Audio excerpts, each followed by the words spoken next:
Just before Christmas, Nada Mitwari received her half-yearly power bill. It was about $4,711, and just honestly, I cried all day. I cried because I didn't know what to do. I didn't know who to speak to. I didn't know who to call. I just didn't believe it. She contacted her energy company and brought in an electrician to see if anything was chewing through power. But she was told the bill was correct and her appliances were fine. I had to end up going to hospital yesterday just because of the amount of pressure I was under, of thinking, how am I going to pay this bill? The mother of two receives a pension to care for her daughter with severe disabilities, but it's all going to pay for power, and prices are forecast to keep going up. Honestly, I'm even scared to think about that.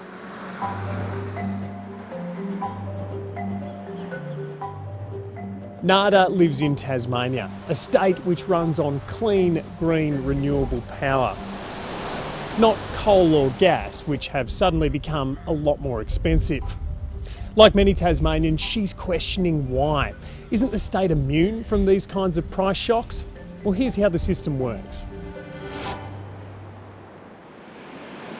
Smallest is Lake Lyputa, which has a 45-minute storage capacity, right up to our major storages at Lake Gordon and the Great Lake, and they can last for years. We're putting through roughly a Sydney Harbour's worth of water every fortnight through our machines to power Tasmania. Through its 30 power stations, Hydro Tasmania, a government-owned business, generates around 9,000 gigawatt hours of energy per year. More than enough to keep the whole state powered. But the company isn't just generating power for Tasmania. Hydro Tasmania is a generator in the national electricity market, and just like any other generator, we sell our power to the market.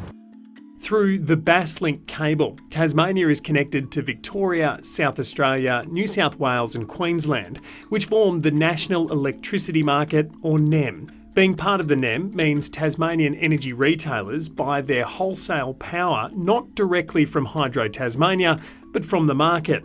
The wholesale price makes up around 30% of your bill.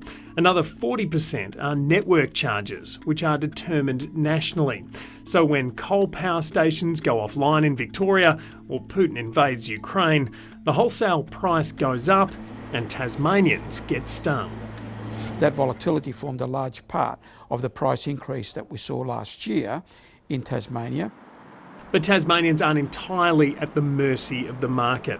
Aurora, the government-owned energy retailer and dominant player, comes under the control of the economic regulator, which sets how much it can charge to cover its costs and how much it can take in profit. It's the regulator's job to ensure Tasmanians pay as little as possible. We shaved off quite a bit from both cost to serve and the margin, which meant the prices were about 2% lower than they otherwise might have been. Despite that, when the regulator made its latest determination in June last year, prices went up nearly 12% and is expected to put them up again in the middle of this year.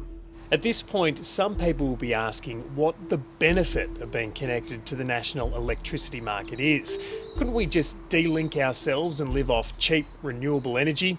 Well, being part of the NEM gives Tasmania a secure source of power in the event that the dams stop producing enough, as they did back in 2016 when water levels dropped to record lows after years of below-average rainfall.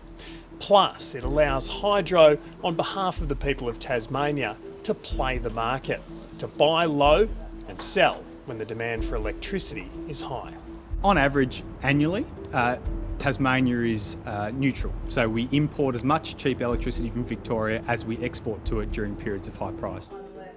While the volatility in the energy market has been tough on the average Tasmanian, Hydro is raking it in.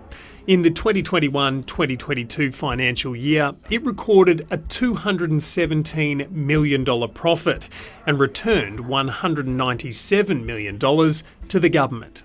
Can you explain to us how Tasmanians benefit from all that money that Hydro Tasmania is making? That goes to very important projects like paying for nurses, for our teachers, for our police, and building more homes. $33 million as outlined in the revised. The Tasmanian government has no intention of delinking. It sees green energy as a potential gold mine as the nation decarbonises, and recently floated the idea of letting Tasmanians share directly in hydro's success. We're looking at all the options in terms of a renewable energy dividend going forward. This is the renewable energy state. We have plans to double our renewable energy production. But exactly how a dividend would be paid to people like Nada Mitwari remains to be seen. She's cut back on her supermarket shop and is worried about the approaching colder months. I definitely won't be having any heaters on for next winter.